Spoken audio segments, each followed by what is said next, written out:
ఓట్లు అయిపోతాయి, 7 నాడు ప్రమాణ స్వీకారం చేయగానే వెంటనే రుణమాఫీ అని చెప్పి చాలా కంఫర్టబుల్గా, చాలా మోసం చేయడంలో మా అంత నిష్ణాతులు మరొకరు లేరు అనే పద్ధతిలో కాంగ్రెస్ పార్టీ మోసం చేసిందని చెప్పడానికి రుణమాఫీ నిలువెత్తు నిదర్శనం. అనేక సందర్భాల్లో రుణమాఫీ విషయంలో కాంగ్రెస్ పార్టీ నాయకులు చేసినటువంటి విచిత్రమైనటువంటి కామెంట్స్ని మనం ఒకసారి చూడొచ్చు. ఒకసారేమో 42,000 కోట్లు అన్నారు, ఆ తర్వాత 35,000 కోట్లు అన్నారు, ఆ తర్వాత 28,000 కోట్లు అన్నారు. చివరికి వాళ్ళు చేసింది 22,000 కోట్లు మాత్రమే. రుణమాఫీ పేరు మీద ఈ రాష్ట్ర రైతాంగాన్ని మోసం చేసింది కాంగ్రెస్ పార్టీ. మరోవైపు మా ప్రభుత్వ హయాంలో దాదాపు రైతు బంధు పేరు మీద 73,162 కోట్లు, రైతు బీమా పేరు మీద 5,465 కోట్లు, రుణమాఫీ పేరు మీద 28,275 కోట్లు, మొత్తంగా 1,06 కోట్లు, మొత్తంగా 1,06 కోట్ల 10 సంవత్సరాల కాలంలో ఇస్తే, సంవత్సరంలో వీళ్ళు ఇవ్వాల్సినటువంటిది సంవత్సరంలో మేము సంవత్సరం దాకా నిజంగా కూడా ఈ ప్రభుత్వాన్ని ఏం మాట్లాడినటువంటి వాళ్ళం కాదు. ఈ ప్రభుత్వం పైన వ్యతిరేకంగా ఏ ఒక్క సందర్భంలో కూడా వాళ్ళు చేస్తారు అని ఎదురు చూసినటువంటి వాళ్ళం. 100 రోజుల హామీని ఎదురు చూసినటువంటి వాళ్ళం. కానీ ఇవాళ దాదాపుగా 400 రోజులు దగ్గరకు వస్తూ ఉన్నది. ఈ సందర్భంలో మేము అడుగుతా ఉన్న వాళ్ళని, నిన్న గ్రామ సభల్లో వాళ్ళు చెప్పినటువంటి మాటనే ముఖ్యమంత్రి నిన్న ఎక్కడో సభలో అంతకుముందు చెప్పినటువంటి మాటేమో దాదాపుగా ప్రతి ఒక్క రైతుకు 26 జనవరి నుండి ప్రతి ఒక్క రైతు ఖాతాలో పడతాయని చెప్పినటువంటి ముఖ్యమంత్రి నిన్న సాక్షాత్తు ఆయన నియోజకవర్గంలో ఆయన చెప్పినటువంటి మాట మార్చి చివరి నాటికి కూడా పడుతూనే ఉంటాయని చెప్పేసి మాట్లాడినాడు. ఇంకోవైపు ఏమో గ్రామ సభలు నిర్వహించి మండలానికి ఒక గ్రామం మాత్రమే నోడల్ గ్రామంగా తీసుకొని దాంట్లో శాచురేషన్ పద్ధతిలో చేస్తామని చెప్పేసి నిన్న ప్రకటించిన. అంటే ఒకదానికి పొంతన లేకపోవడం, ఒకదానికి ఎటువంటి అది లేకుండా రైతులని మోసం చేయడం చాలా కంఫర్టబుల్గా కాంగ్రెస్ పార్టీ చేస్తుంది అనడానికి ఇది నిలువెత్తు నిదర్శనం. ఇవాళ మనం చూస్తూ ఉన్నాం,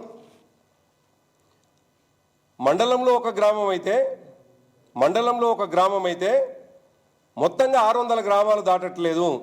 అంటే 600 గ్రామాలు అంటే 12,000 గ్రామాలు ఉన్నటువంటి తెలంగాణలో 72 లక్షల రైతులకు అందాల్సినటువంటి తెలంగాణ మన రైతు భరోసా మరి 600 గ్రామాలకు మాత్రమే, అంటే 800 నుండి 1000 కోట్లు మాత్రమే ఇప్పుడు రైతు భరోసా పేరు మీద రైతులకు ఇచ్చే ప్రయత్నం చేస్తూ ఉంది కాంగ్రెస్ ప్రభుత్వం, ముఖ్యంగా రేవంత్ రెడ్డి ప్రభుత్వం. ఇది చాలా స్పష్టంగా కనిపిస్తూ ఉంది. వీళ్ళ మోసం ఏందో, వీళ్ళ దగా ఏందో చాలా స్పష్టంగా కనిపిస్తూ ఉన్నది.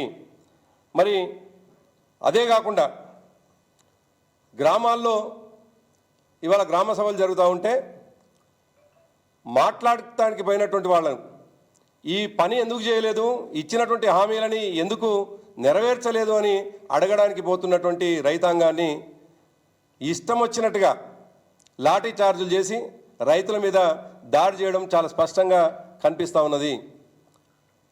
ఇవాళనే కాదు, మా భూములు ఎందుకు గుంజుకుంటామని చెప్పేసి మాట్లాడుతున్నటువంటి లగచర్ల రైతులని అరెస్టులు చేసి దాదాపు 50 రోజులు జైల్లో పెట్టినటువంటి కాంగ్రెస్ ప్రభుత్వం ఇవాళ మీరిచ్చినటువంటి హామీని మీ మాట ప్రకారమే మీరు ఎందుకు ఇవ్వలేదు అని అడుగుతూ ఉంటే గ్రామ సభల్లో రైతాంగం మీద దాడి చేస్తూ ఉన్నారు. నిన్నటికి నిన్న జనగామలో మా శాసనసభ్యుడు పల్లా రాజేశ్వరరెడ్డి గారు, ఆయన హక్కుగా ఉన్నటువంటి, ఆయన ప్రజాప్రతినిధి కాబట్టి ఒక ఎమ్మెల్యేగా తన నియోజకవర్గంలో జరిగేటువంటి గ్రామ సభల్లో పాల్గొనడానికి పోతే కాంగ్రెస్ కార్యకర్తలు గూండాలాగా వ్యవహరించి గుడ్లతోటి రాళ్లతో కొట్టే ప్రయత్నాన్ని తీవ్రంగా బీఆర్ఎస్ పార్టీ ఖండిస్తూ ఉన్నది. ఒక శాసనసభ్యుడు తమ ప్రజల పక్షాన మాట్లాడడానికి, రైతాంగం పక్షాన మాట్లాడడానికి మీరిచ్చిన హామీని గుర్తు చేయడానికి పోతే ఇవాళ మీ కాంగ్రెస్ గూండాల చేత దాడి చేయించడం ఏ రకంగా సమర్థించుకుంటారో ఇవాళ కాంగ్రెస్ పార్టీ సమాధానం చెప్పాల్సినటువంటి అవసరం ఉన్నది. కాంగ్రెస్ పార్టీ ఒక్కరోజు కాదు, అనేక సందర్భాల్లో అనేక హామీలు ఇచ్చింది. ఈ హామీలన్నిటిని కూడా తుంగలో దొక్కి, ఇచ్చిన హామీలన్నిటి కూడా గాలికి వదిలేసి ఇవాళ డైవర్షన్ పాలిటిక్స్లో భాగంగా అనేక విషయాల్ని తెర మీదకి తీసుకొచ్చి తమ ఇచ్చినటువంటి హామీలని ఎగనామం పెట్టే ప్రయత్నం చేస్తూ ఉంది. దానికి నిరసనగానే ఇవాళ రైతాంగం పక్షాన బీఆర్ఎస్ పార్టీ ముందు నుంచి నిలబడి ఉన్నది. టీఆర్ఎస్ పార్టీ ఆనాడు పుట్టిందే ప్రధానంగా రైతాంగ సమస్యలపైన. నీళ్లు, నిధులు, నియామకాల్లో ప్రధాన ట్యాగ్ అయినటువంటి నీళ్ల విషయంలో నీళ్ల ఆధారంగా ఉన్నటువంటి వ్యవసాయానికి అండగా నిలబడాలని చెప్పేసి ఇవాళ టీఆర్ఎస్ పార్టీ, ముఖ్యంగా బీఆర్ఎస్ పార్టీ అనేక సందర్భాల్లో రైతాంగానికి అండగా ఉన్నది. అందుకే ఇవాళ రైతుకు ఇచ్చినటువంటి హామీ నెరవేర్చినటువంటి ప్రభుత్వం ఇవాళ రైతాంగం గుండె వలిగినటువంటి పరిస్థితి ఉన్నది. ఏ గ్రామంలో పోయి చూసినా సంవత్సర కాలంలోనే రైతాంగం పడుతున్నటువంటి ఇబ్బందులకు నిలువెత్తు నిదర్శనంగా దాదాపు 410 మంది రైతులు చనిపోవడం చాలా దుర్మార్గం, చాలా బాధాకరం. వీరు చేసినటువంటి దుర్మార్గాలకు సాక్ష్యం ఇవాళ 410 మంది రైతులు చనిపోవడం అనేటువంటిది. అందుకోసం బీఆర్ఎస్ పార్టీ ఆధ్వర్యంలో రైతాంగానికి అండగా ఉండాలని, రైతులకు ప్రభుత్వం ఆదుకోవాలని మా కమిటీ ఇవాళ తెలంగాణ జిల్లాలో తిరుగుతూ ఉన్నది. ఎక్కడికి పోయినా కానీ, ఏ గ్రామానికి పోయినా కానీ వాళ్ళు పోతున్నటువంటి క్రమంలో ఏ ఇంట్లో ఆత్మహత్య చేసుకున్నటువంటి రైతు ఉంటాడో ఆ రైతు చనిపోయినటువంటి కుటుంబం దగ్గర పోతే వాళ్ళ ఆర్తనాదాలు, వాళ్ళ బాధతోటి నిజానికి మా కమిటీ అనేక రకాలుగా అనేక అనుభవాలు ఎదుర్కొంటా ఉన్నది, చూస్తూ ఉన్నారు. మరి వీటన్నిటికీ నిరసనగా రైతాంగానికి అండగా ఉండడం కోసం, రైతు పక్షపాతంగా ఉండడం కోసం ఇవాళ నల్గొండలో రేపు పెద్ద ఎత్తున రైతు మహాధరణ చేయబోతా ఉన్నాం. నల్గొండ రైతాంగం అంతా కూడా ఆ మహాధరణకు కదిలి రావాల్సిందిగా మేము విజ్ఞప్తి చేస్తూ ఉన్నాం. ఇవాళ తెలంగాణ ప్రజలకు తెలుసు, తెలంగాణ రైతాంగానికి బీఆర్ఎస్ పార్టీ ఏ పద్ధతిలో అండగా ఉంటూ వస్తున్నదో. అందుకోసమే ఇవాళ తెలంగాణ పల్లెల్లో బీఆర్ఎస్ పార్టీ అంటేనే భారత రైతు సమితిగా పిలుస్తున్నటువంటి పరిస్థితి మనం చూస్తూ ఉన్నాం. తెలంగాణ రైతాంగానికి భారత రాష్ట్ర సమితి ఎప్పుడూ అండగా ఉంటుంది. దాని కొనసాగింపుగానే మొన్న చేవెళ్లలో, షాబాద్లో మహాధరణ నిర్వహించినాం. రేపు నల్గొండలో నిర్వహిస్తూ ఉన్నాం. భవిష్యత్తులో అన్ని జిల్లాల్లో కూడా ఇవాళ రైతాంగానికి ఇచ్చినటువంటి హామీని నిలుపుకోలేనటువంటి కాంగ్రెస్ పార్టీ చేష్టలకు నిరసనగా తప్పకుండా మా ధర్నాలు, మా నిరసనలు కొనసాగుతూనే ఉంటాయి.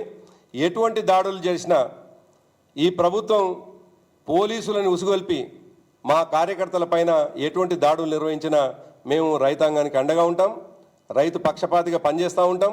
కేసీఆర్ గారి నాయకత్వంలో తప్పకుండా రైతు పక్షపాతిగా మా పార్టీ నిలబడి ఉంటుంది అనేటువంటి విషయాన్ని ఈ సందర్భంగా గుర్తు చేస్తూ ఉన్నాం. Thank you.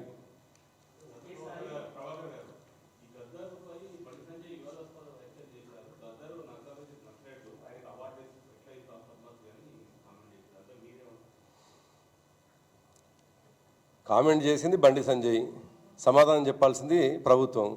మధ్యలో మేమెవరం?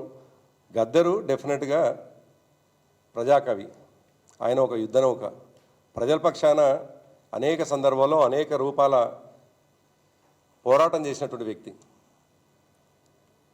మరి గద్దర్ పట్ల తెలంగాణ సమాజానికి తప్పకుండా గౌరవం ఉంటుంది. ఆయన పోరాటం చేసినటువంటి పద్ధతి పట్ల ఆయనకు బీఆర్ఎస్ పార్టీ కూడా అనేక సందర్భాల్లో ఆయన గౌరవించింది. తప్పకుండా మా పార్టీ గద్దర్ని ఎప్పుడు గద్దర్ చనిపోయిన తర్వాత కూడా గౌరవిస్తూనే ఉంటుంది.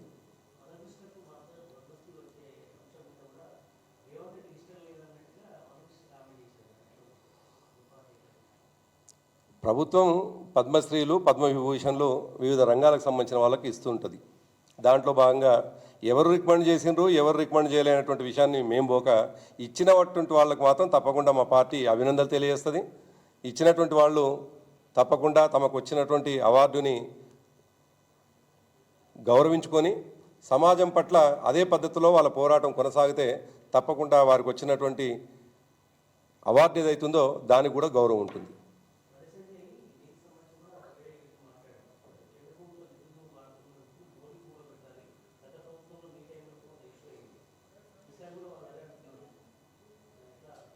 సరే, అది చిల్లర రాజకీయం. నిజానికి ఫోటోలు పెట్టాలి, ఫోటోలు పెట్టకూడదు కాదు. కేంద్ర ప్రభుత్వం చేయాల్సినటువంటి బాధ్యత ఉన్నది, చేయాల్సిందే. రాష్ట్ర ప్రభుత్వం అడుగుతూనే ఉంటుంది. రాష్ట్ర ప్రభుత్వానికి కేంద్ర ప్రభుత్వం ఏం భిక్షమేయదు. రావాల్సినటువంటి హక్కుగా రావాల్సిన నిధులు వస్తాయి. తప్పకుండా ఉండాల్సిన పద్ధతిలో, ప్రోటోకాల్ ప్రకారం ఉండాల్సిన పద్ధతిలో ప్రభుత్వాలు ఉండాల్సినటువంటి అవసరం అయితే ఉన్నది. Thank you.